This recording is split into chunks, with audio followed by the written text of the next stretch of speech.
I stood in the observation room of the Thai Cybercrime Division headquarters in Bangkok, watching through a one-way mirror as Sudanam Phimwiset was being interrogated. She was 24 years old, beautiful, and crying, pleading with the officers in Thai, occasionally glancing toward the mirror as though she knew I was watching from the other side. 18 months earlier, I'd held this woman in my arms, believing she was my first real love after decades of loneliness. I'd transferred nearly 3.5 million baht, approximately $100,000 to her over the course of 15 months, convinced I was helping the woman I loved build a better life. I'd believed we were going to get married, build a house together, start a family. Now she was being arrested for fraud, money laundering, and identity deception. The investigation had uncovered that I wasn't her only victim. I was one of at least 7 foreign men she'd scammed simultaneously, extracting over 20 million baht total. Some of those men had lost their entire life savings. Some had sold their homes. One had attempted suicide after discovering the truth. But I'd fought back. When Nam disappeared with my money, I didn't slink home to Denver in shame. I hired a private investigator who traced her bank accounts and uncovered her entire operation. I gathered evidence from other victims. I submitted everything to Thai authorities with a case so detailed they couldn't ignore it. Now, Nam was facing 5 years in prison. Her assets were frozen. Her scam network was exposed. And I was recovering a fraction of what I'd lost, about 600,000 baht of the 3.5 million, but more importantly, I'd ensured she'd never do this to anyone else. She'd thought I was just another lonely old foreigner, too desperate, too trusting, too stupid to fight back. She'd underestimated me completely. My name is Richard Mallory. Everyone calls me Rick. I'm 62 years old, a retired electrical engineer from Denver, Colorado. And this is how my first Thai girlfriend destroyed me, and how I destroyed her right back. If you've been enjoying the stories I create, please consider hitting the subscribe button. Your support is crucial for the growth of this channel and helps me dedicate time to making these videos despite my commitment to a full-time job. Thank you for being here. To understand how I fell so completely into Nam's trap, you need to understand who I was before Thailand. I was a successful, rational, careful man who'd spent his entire adult life building security and stability. I was the last person anyone would expect to lose $100,000 to a bar girl scam. I was born and raised in Denver, Colorado. Working-class family, my father was a mechanic. My mother was a school teacher. I was good at math and science, got a scholarship to Colorado State University, studied electrical engineering, graduated in the early 80s, and got hired by an energy company managing power grid infrastructure. I spent 35 years with that company. Started as a junior engineer, worked my way up to senior project manager overseeing multi-million-dollar infrastructure projects. It was steady, well-paid work. I was good at it, solving technical problems, managing teams, ensuring systems ran efficiently. I married young, met my wife Janet when I was 29. She was an accountant, practical and organized. Exactly the kind of stable partner I thought I needed. We tried to have children but couldn't, fertility issues on both sides. We considered adoption but never followed through. Our marriage became about work, routine, and gradually growing apart. We divorced when I was 54. No drama, no infidelity, no big blow-up. We just realized we'd been living parallel lives for years, sharing a house but not a life. We split assets amicably, stayed cordial, and went our separate ways. After the divorce, I threw myself into work, took on bigger projects, traveled more for the company, filled my time with professional achievements. By the time I was 60, I'd accumulated about $480,000 in savings and investments, plus a solid pension that would pay about $3,000 per month. That's when the company offered early retirement packages. The energy industry was consolidating, and they wanted to reduce senior staff costs. They offered me a generous package, full pension, healthcare benefits, and a severance bonus. I took it. At 60, I retired with financial security and absolutely no idea what to do with the rest of my life. For the first year, I stayed in Denver, tried to fill my days with hobbies, hiking in the Rockies, taking online courses, volunteering at an engineering mentorship program for high school students. But none of it filled the emptiness. I'd go entire weeks speaking to almost no one except cashiers and service workers. I had no children, no siblings. Parents were deceased. Most of my friendships had been work-related and faded after retirement. Janet had remarried and moved to Arizona. I was completely alone in a city that suddenly felt foreign and cold. By 61, the loneliness was crushing. I'd watch couples at restaurants, families at parks, and feel this aching absence of connection. I'd spent my whole life building financial security and career success, but I'd never built the things that actually mattered: family, deep relationships, love. That's when I started researching retirement abroad. YouTube videos, expat blogs, Facebook groups, all showing older Western men living exciting lives in Southeast Asia. Thailand particularly caught my attention. Low cost of living, beautiful country, friendly people, and though I didn't want to admit it to myself, young, beautiful women who seemed happy to date older Western men. I told myself I was interested in the culture, the affordability, the adventure. But the truth was, I wanted what those men in the videos had: companionship, romance, someone to share my life with, someone who made me feel desired and alive again. In December, I booked a 6-month exploratory trip to Thailand. I'd stay in different cities: Bangkok, Chiang Mai, Pattaya, Phuket, see where I liked best, maybe find a place to settle permanently.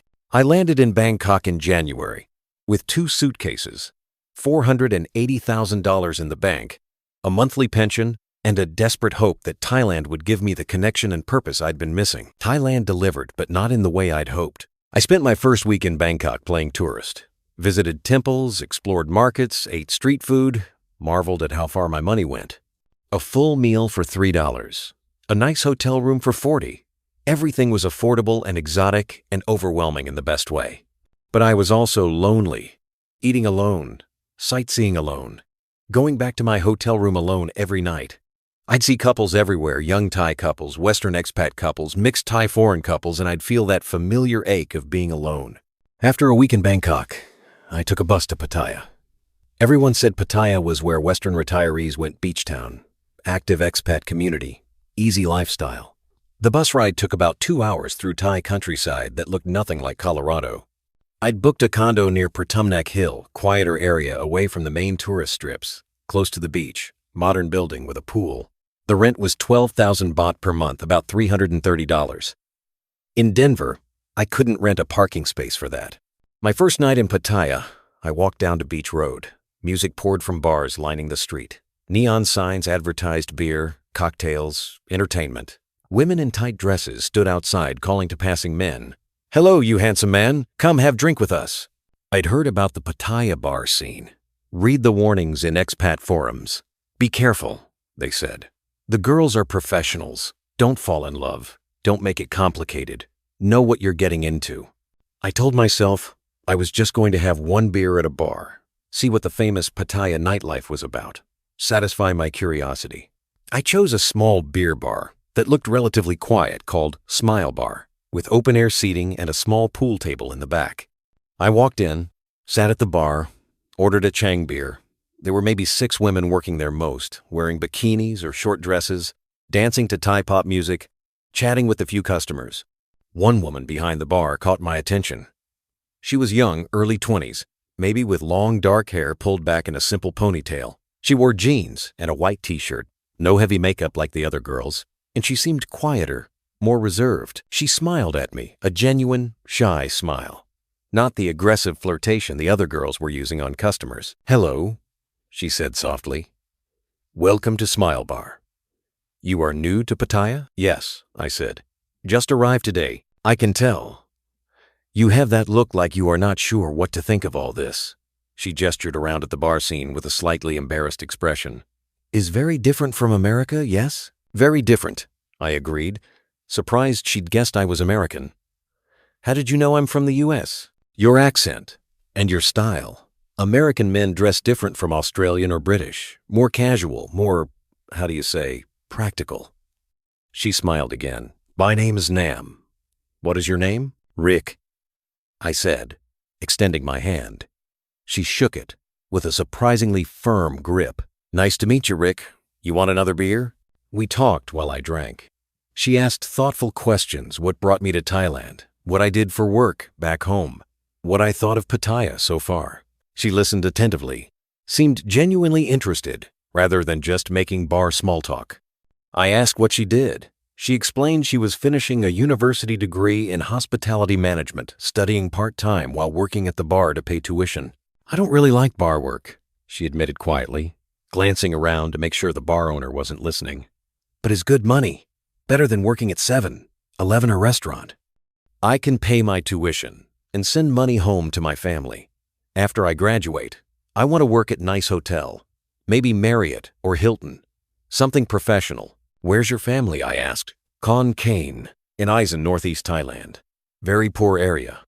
My father is sick, has diabetes, and cannot work. My younger brother is still in school, so I need to support them. Is my responsibility as oldest daughter."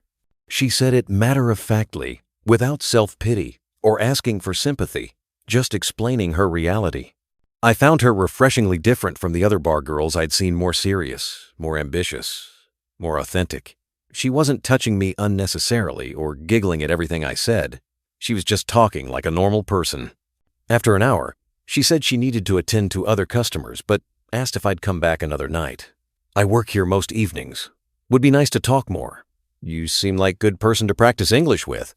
"I'll come back," I said, leaving a generous tip. As I walked back to my condo that night, I felt something I hadn't felt in years, a spark of interest, of possibility, of connection. Nam had seemed genuine, different from what I'd expected from a bar girl.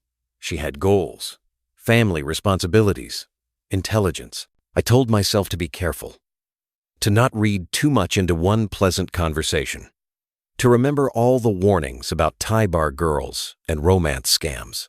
But I was already hooked, and Nam knew it. I went back to Smile Bar the next night, and the night after that, and the night after that. Each time, I'd sit at the bar, order beers, and talk with Nam for hours. She'd tell me about her university classes, her family struggles, her dreams of a better life. On the fourth night, she asked if I'd like to have dinner before she started her shift.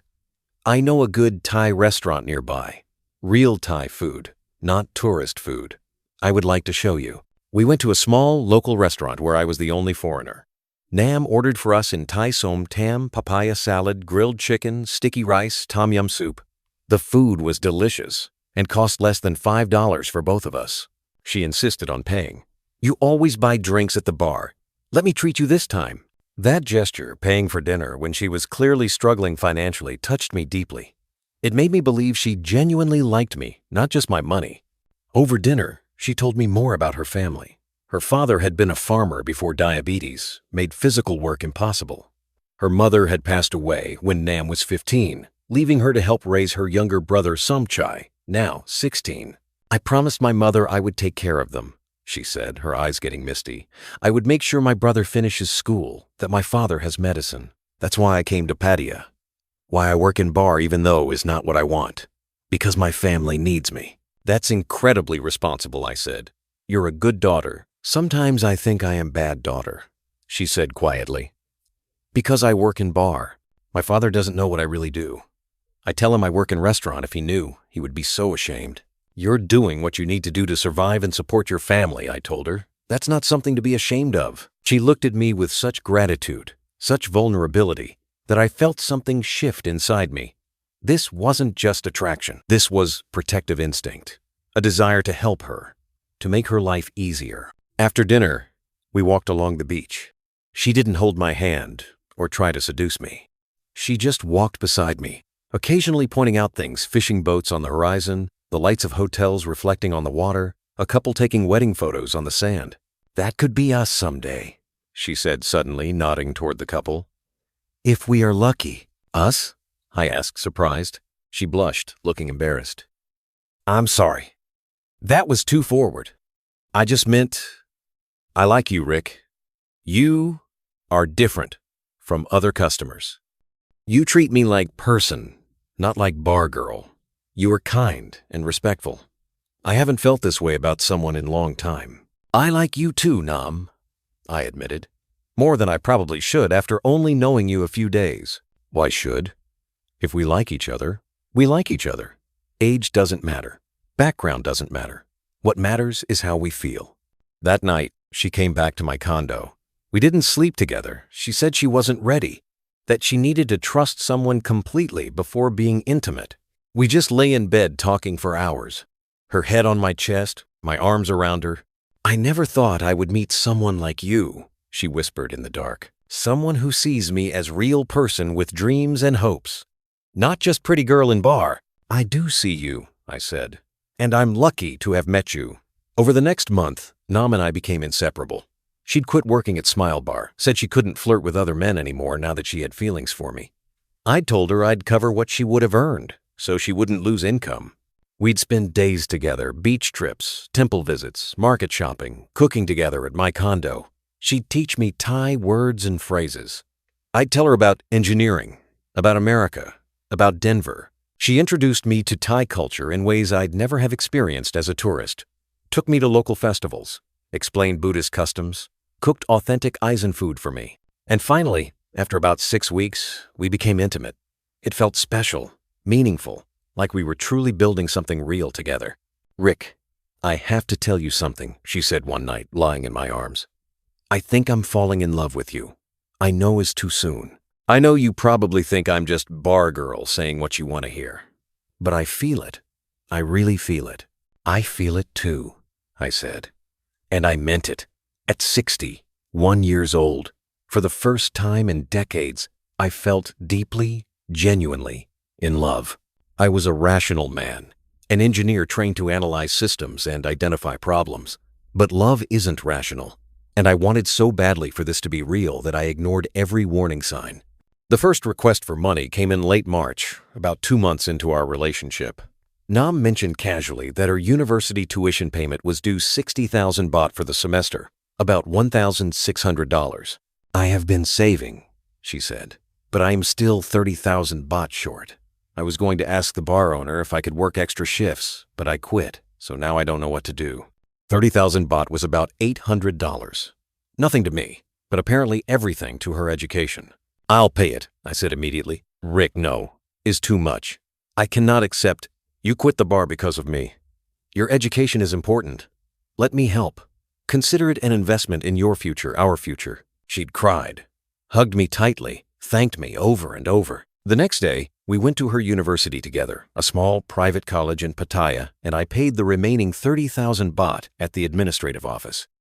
She showed me her student ID, her class schedule, her grades from previous semesters. Everything seemed legitimate.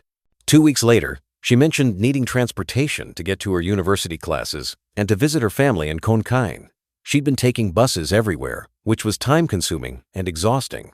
"If I had motorbike," she said, "I could save so much time. Could visit my father more often, could get to classes easier." "How much does a good motorbike cost?" I asked. "Maybe 65,000 baht, about $1,800. But is okay, I can keep taking bus. Is fine."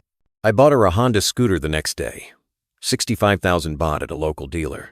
She was thrilled, crying again, kissing me, telling me I was too generous, too kind, that she didn't deserve me. "You deserve good things," I told her.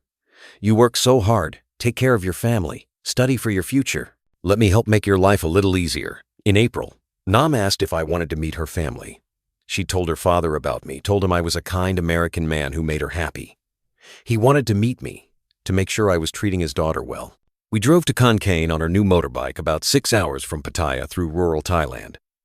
Her family's home was a small wooden house in a poor village, surrounded by rice fields. Her father was in his 60s, thin and clearly unwell, sitting on the porch with medication bottles beside him. He didn't speak English, but Nam translated. He thanked me for taking care of his daughter, for being respectful, for having good intentions. He said he could tell I was a good man. We stayed overnight. I slept on a mat on the floor while Nam slept in another room with her younger brother. The conditions were humble, but the hospitality was genuine. Her father cooked for us, shared stories through Nam's translation, showed me around the village. Before we left the next day, Nam pulled me aside. "Rick, I need to ask you something. It's difficult for me. But my father, his diabetes is getting worse. He needs medication that costs 15,000 baht per month. He cannot afford it. His government health insurance doesn't cover this specific medicine. 15,000 baht per month. About $400. For her father's medication. I will cover it," I said without hesitation. "Your father shouldn't have to suffer because he can't afford medicine." "Are you sure? Is a lot of money every month?" I'm sure. I have a pension. I can afford it. Let me help your family. So, I started sending 15,000 baht monthly to Nam's father, or rather, to Nam's bank account, which she said she'd use to buy his medication and send to him. That became the pattern. Every month, I'd transfer 50,000 baht, about $1,350 to Nam for living expenses and family support. She never asked for it explicitly. She'd just mention struggles, needs, problems, and I'd offer to help. I told myself I wasn't being manipulated. I was choosing to support the woman I loved and her family. This was what partners did: helped each other, supported each other's families, built a life together. By July, 6 months after meeting Nam, I'd spent approximately 400,000 baht, about $11,000 on her directly, plus the monthly transfers. It seemed like a lot, but I rationalized it.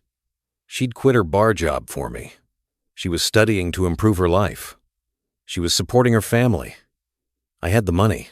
Why not use it to help people I cared about? Then came the big request, the one that would eventually cost me everything. In August, Nam came to me with a proposal that seemed to change everything. She wanted to build a small house for her father and brother in Khon Kaen. They living in that old wooden house, Rick, is falling apart. During rainy season, roof leaks. During hot season, is like oven inside. I feel so bad watching them suffer. What would a new house cost? I asked. She pulled out papers, photocopied plans for a small concrete house, estimates from local builders, a breakdown of costs. Everything looked detailed and legitimate. Total cost is about 2,800,000 baht, about $78,000. I know is huge amount. I would never ask you for this. But if we build house together, maybe we can live there someday. After I graduate, after we get married, it would be our family home. She presented it not as charity, but as an investment in our shared future. A house we'd live in together, a place for our future children to visit their grandfather. And if we build in my family's village, she added, is much cheaper than buying condo in Pattaya or Bangkok. Your money goes much further in countryside. House would be bigger, better quality, in beautiful area. The logic seemed sound. $78,000 was significant, but I had over 400,000 in savings. It was less than 20% of my net worth. And if Nam and I were going to build a life together, we needed a home. Would the house be in your name or mine? I asked, knowing foreigners had complications owning property in Thailand. Would be in my name legally, she said. Foreigners cannot own land in Thailand, but would be our house. I would never do anything to hurt you, Rick. You know this. You have met my family. You know we are good people. I believed her. I'd met her father, seen their poverty, felt their gratitude. They seemed like honest, simple people, trying to survive in difficult circumstances. Over the next 2 weeks, we finalized plans. Nam showed me the land, a plot her father had inherited from his parents, currently empty, perfect for building. We met with local builders who provided estimates and timelines. In September, I transferred the first installment, 1 million baht, about $27,000 to start construction. Nam showed me photos of the foundation being poured, the walls going up, workers on site. Over the next 6 months, I transferred additional amounts. 500,000 baht for materials, 400,000 baht for roofing and windows, 300,000 baht for interior finishing, 200,000 baht for plumbing and electrical, 400,000 baht for furniture and landscaping. Total, 2,800,000 baht, $78,000. Every month, Nam would show me progress photos, the house taking shape, room by room. She'd video call me from the construction site, showing me around, letting me see our future home. When this is finished, she'd say, we will live here together. Maybe you can retire here permanently. We can have simple life garden, family, peace, no more busy city life. Just us and my family in beautiful countryside. I believed every word.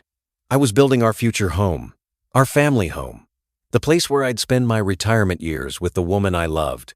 By March, 14 months after meeting Nam, I'd spent approximately 3.5 million baht on her, about $97,000. Most of it had gone to the house project. The rest to monthly support, tuition, the motorbike, various emergencies that arose. I had about $380,000 left in savings, plus my pension. I felt secure, felt like I was building something real. Then, in early April, I had to return to Denver briefly. Tax issues with my retirement accounts that required my physical presence. I'd be gone for 2 weeks. Then I'd come back to Thailand permanently. Nam and I had discussed getting married when I returned, starting our life together officially. "I will miss you so much," Nam said at the airport, crying as she hugged me goodbye. "2 weeks feels like forever. But when you come back, everything will be ready. The house will be finished. We can move in together. Start our real life. I'll be back before you know it," I promised, "and then we'll never be apart again." That was the last time I saw her. I spent 2 weeks in Denver handling my tax paperwork, counting down the days until I could return to Thailand. I messaged Nam every day. She'd respond. But the messages seemed different, shorter, less affectionate, more distracted. "Is everything okay?"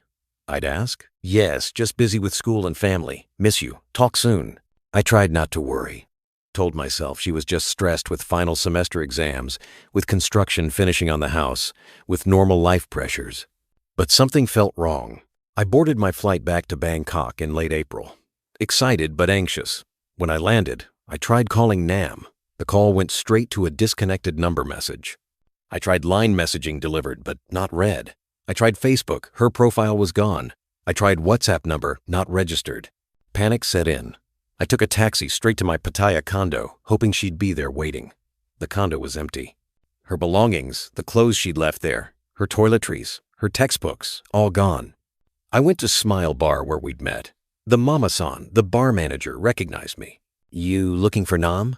she asked. "She not work here anymore. Not for a long time. I know she doesn't work here." "But have you seen her recently? Do you know how to contact her?" The mama-san hesitated, then said quietly, "Nam has new boyfriend, Australian man. They living together in Jomtien now." The words hit me like a physical blow. "What? No, that's not possible. Nam and I are together. We're getting married. We just built a house together in Khon Kaen." The mama-san's expression shifted to pity. "How much money you give her? That's none of your why. Does that matter? Because you not first. You not second. You may be number 5 or 6. Nam does this. She good girl, has good heart. But she does this. Finds foreign man, makes him fall in love, takes his money, moves on to next one." I felt dizzy, nauseous. "You're lying. Her father, her family, the house we built." Her father has 3 daughters who all work in bars. All do same thing. The house in Khon Kaen? I don't know if exists. But I know she shows photos of many different houses to many different men. Is all same scam? I left the bar and drove immediately to Khon Kaen. 6 hours through the darkness, my mind racing with denial and horror.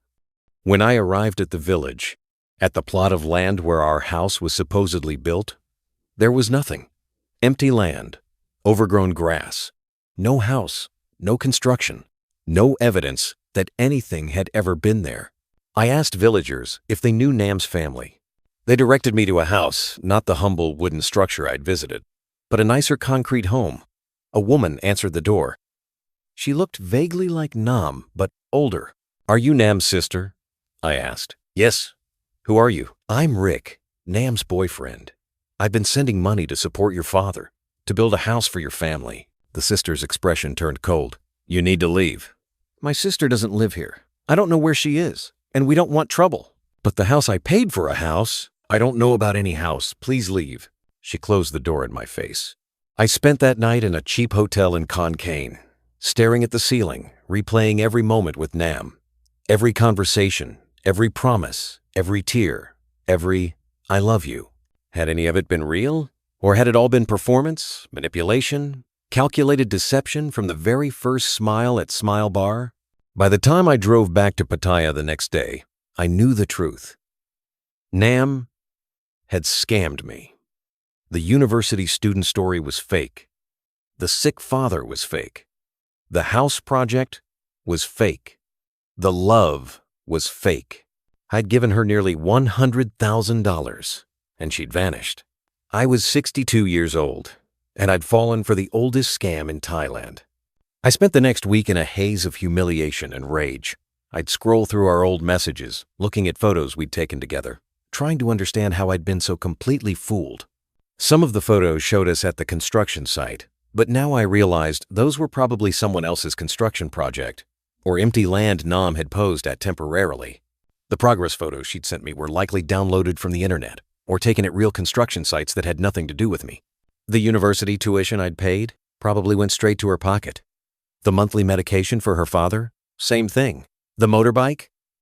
She'd probably sold it immediately after I left. I felt like an idiot, a fool, a pathetic old man who'd believed a pretty 24-year-old could genuinely love him. I considered just going back to Denver, accepting the loss, never speaking about it again, living out my retirement in lonely shame. But then I got angry. Really, deeply angry. Nam had taken nearly $100,000 from me. She'd spent 14 months manipulating me, performing love, extracting money. She'd introduced me to her family, probably all accomplices. She'd shown me fake construction projects. She'd cried and kissed me and told me she loved me, all while planning to disappear the moment I left the country. And according to the mama-san, I wasn't even her first victim, or her second. This was her profession. I decided I wasn't going to be another silent victim. I was going to fight back. I went to the Pattaya police station and tried to file a report. The officer who took my complaint was sympathetic but not encouraging. "This is a difficult case," he explained. "You gave money to girlfriend voluntarily. No written contract, no loan agreement. In Thai law, this looks like gifts in relationship, not fraud." "But she lied about everything. The house doesn't exist. The university tuition was fake. She scammed me." "I understand your anger, but proving fraud is difficult. She can say you gave gifts willingly, say you knew she worked in bar, knew the situation, gave money anyway. Without proof of deception, hard to make criminal case. So she just gets away with it? I recommend you consult private investigator. If you can find evidence of other victims, evidence of systematic fraud, evidence of money laundering, then maybe we can build criminal case. But you need more than your story." That's when I found Kun Somchai. Kun Somchai operated a small private investigation firm near Pattaya police station. He specialized in helping foreigners who'd been scammed romance scams, business scams, property scams. He'd seen hundreds of cases like mine. "You want to find this girl?" he asked after I explained the situation. "I want to expose her. I want to make sure she faces consequences. I want to stop her from doing this to anyone else. Finding her will cost money. Investigating her will cost money. Building case for police will cost money. Are you prepared for this?" "How much?" "Maybe 80,000 baht total. About $2,200. Includes surveillance, background checks, bank account tracking, interviewing witnesses, compiling evidence for authorities." I'd already lost $97,000. What was another $2,000 if it meant getting justice? "Do it," I said. Kun Somchai worked efficiently. Within a week, he'd located Nam. She was living in a condo in Jomtien with a 45-year-old Australian man named Trevor who'd apparently wired her over 1 million baht in the past 4 months. He found her real Facebook profile under a different name, showing a completely different life from what she'd shown me. Photos at luxury hotels, expensive restaurants, wearing designer clothes. Photos with multiple different Western men at different times. No mention of university or struggling to support her family. He tracked her bank accounts. Over the past 3 years, she'd received transfers from foreign accounts totaling approximately 20 million baht, about $550,000. The money came from accounts in the US, Australia, Germany, UK, and Canada. "She is professional," Kun Somchai said. "This is not girlfriend who took some money. This is organized fraud operation. She has multiple identities, multiple social media profiles, targets multiple men at same time." He found 6 other foreign men who'd sent money to her. Trevor, the Australian, currently her active victim. 1 million baht so far. James, an American from California. 2,500,000 baht over 2 years. Klaus, a German retiree. 1,800,000 baht. John, a British man. 1,200,000 baht. Pierre, a French businessman. 3 million baht, and several smaller victims who'd sent amounts between 100,000 and 500,000 baht. Total documented fraud, over 20 million baht, about $550,000. Some of these men had returned home. Some were still in Thailand. Most were too ashamed to report. One James, the American, had reportedly attempted suicide after discovering Nam had been simultaneously dating 3 other men while promising to marry him. "Can we contact these men?" I asked. "Get them to testify?" "I will try. But many will not want to participate. It's embarrassing. They gave money to bar girl and got scammed. Most men just want to forget and move on." But Kun Somchai did more than find victims. He traced Nam's money trail. She had multiple bank accounts in Thailand receiving foreign transfers. The money would be quickly distributed, some withdrawn as cash, some transferred to other accounts, some used to purchase assets. He found assets registered in her name, a condo in Bangkok worth approximately 1,500,000 baht, a car registered in Khon Kaen province, gold and jewelry stored in safety deposit boxes worth approximately 500,000 baht, multiple bank accounts with varying balances. "This is evidence of money laundering," Kun Somchai said. "In Thailand, if you receive large foreign transfers regularly with no legitimate business, is suspicious. If combined with fraud evidence, can build strong criminal case." Over the next month, Kun Somchai compiled everything into a comprehensive evidence package. "My bank transfer records showing 3.5 million baht sent to Nam. Testimony from me about the fake house, fake tuition, fake family situation. Evidence of Nam's multiple identities and social media profiles. Banking records showing the pattern of foreign transfers from multiple victims. Contact information and initial statements from 3 other victims willing to talk. Asset documentation showing Nam's purchases with scammed funds. Surveillance photos of Nam with multiple men." "This is strong case," Kun Somchai said. "Not relationship dispute. This is organized fraud, identity deception, money laundering. Thai authorities take this seriously when it involves multiple foreign victims in large amounts." "What do we do now?" I asked. "We take this to Thai Cybercrime Division in Bangkok. They handle online fraud, romance scams, money laundering. With this evidence, they will investigate." On a Wednesday in June, Kun Somchai and I went to the Thai Cybercrime Division headquarters in Bangkok. We presented the entire evidence package to Lieutenant Colonel Prawat, head of the Fraud Investigation Unit. He reviewed everything carefully, asking detailed questions, taking notes. Finally, he said, "This is excellent case. Very detailed evidence. We will open investigation immediately." "Will you arrest her?" I asked. "We will investigate first.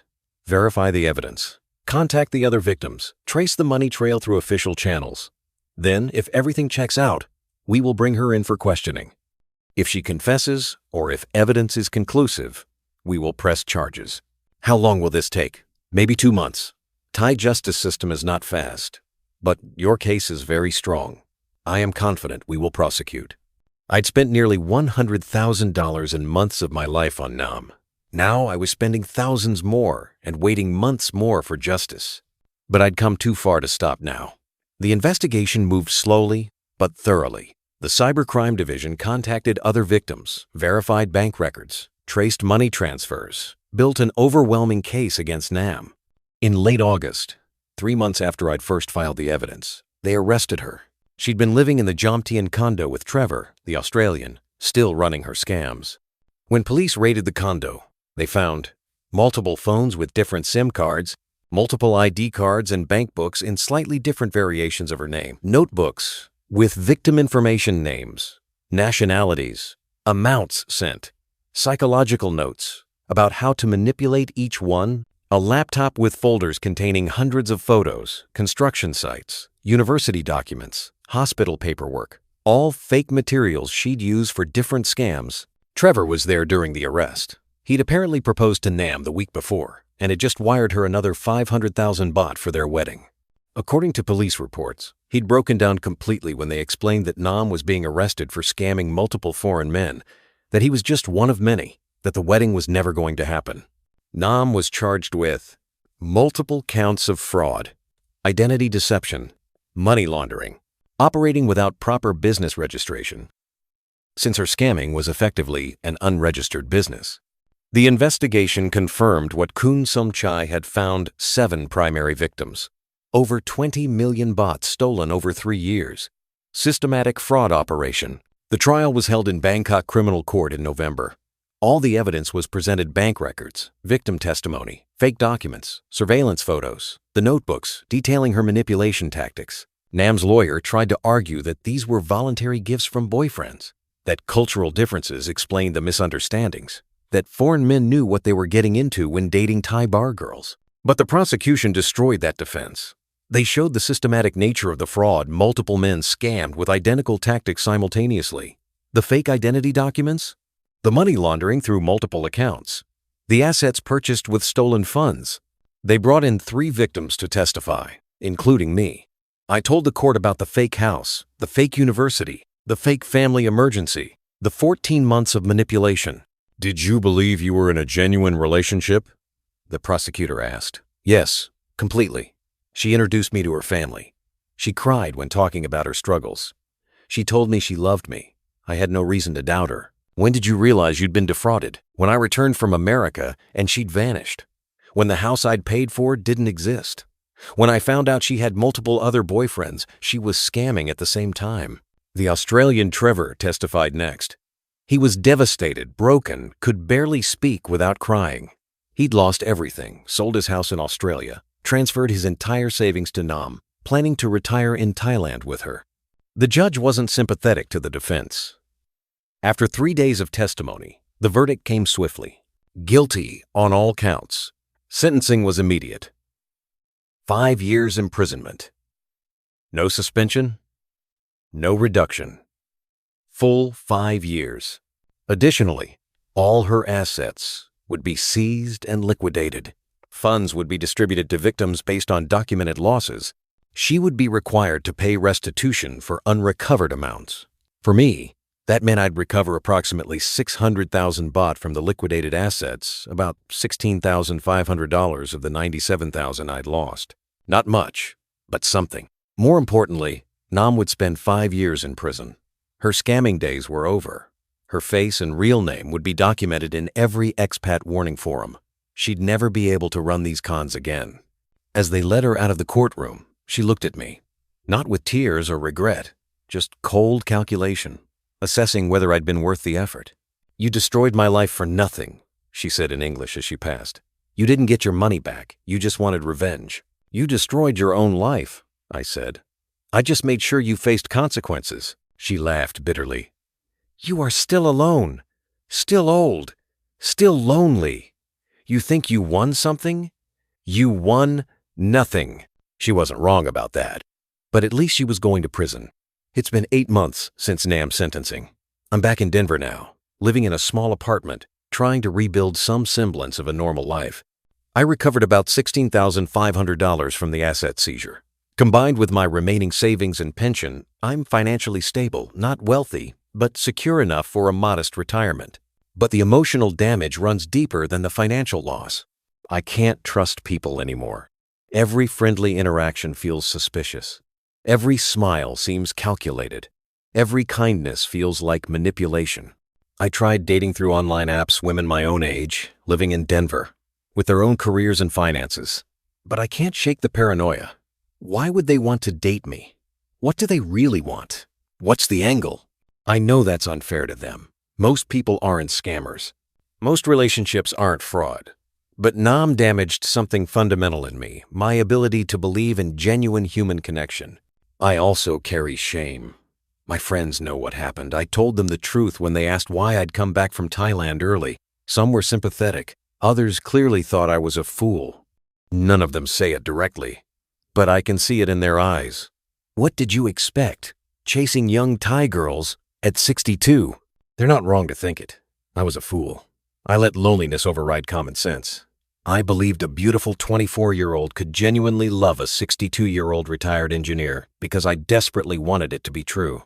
But I also don't regret fighting back. Reporting Nam, hiring Kun Somchai, building the case, testifying at trial, ensuring she faced consequences. Because of my efforts, she's in prison instead of scamming more victims. Trevor, the Australian, got his case added to the prosecution and recovered some of his money.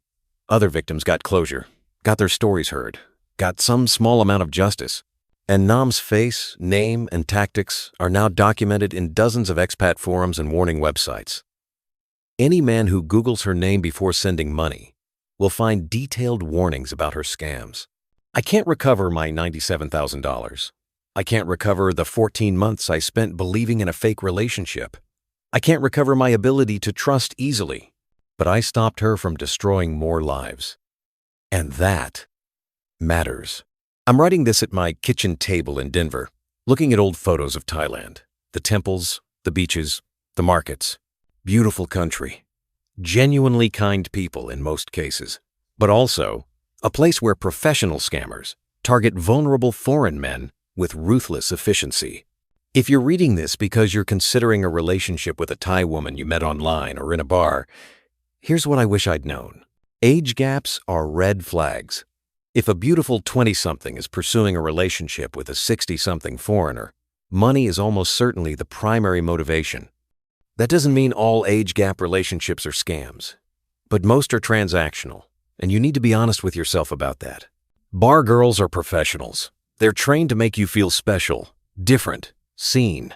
They've perfected the performance of genuine affection. They know exactly what lonely men want to hear.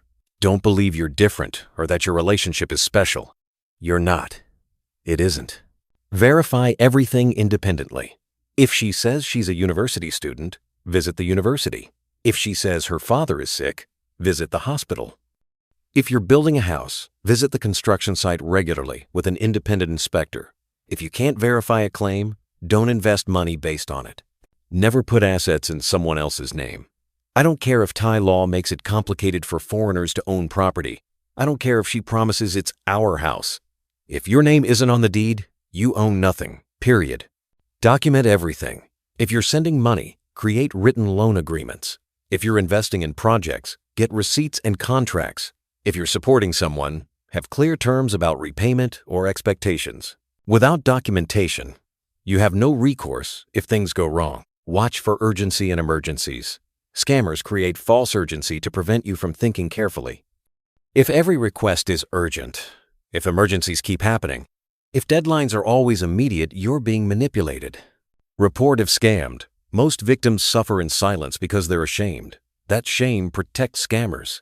If you're scammed, report to local police, to your embassy, to cybercrime units, to fraud prevention organizations. Help build cases against these criminals. Don't let loneliness make you desperate. I fell for Nam's scam because I was desperately lonely and wanted connection so badly I ignored every warning sign. Work on your emotional health before seeking relationships abroad. Loneliness makes you vulnerable to manipulation. Real love doesn't require financial rescue. If the foundation of your relationship is you solving her financial problems, it's not love, it's a transaction. Real partners support each other, but they don't create endless emergencies requiring your money. I lost nearly $100,000. I spent 14 months in a fake relationship. I destroyed my ability to trust easily. But I fought back. I exposed her. I helped put her in prison. I warned others. That doesn't fix what she broke in me, but it's something. If my story stops even one person from making my mistakes, it was worth sharing. If this story has helped you understand the sophisticated tactics of Thai romance scammers and the importance of verification and documentation, please subscribe and share. These educational stories require extensive research and time to produce. Remember, real love doesn't come with endless financial emergencies. Real relationships are built on honesty, not rescue fantasies. Stay vigilant, verify everything, and never let loneliness override common sense. And if you are scammed, fight back, report it, expose them, help protect the next potential victim.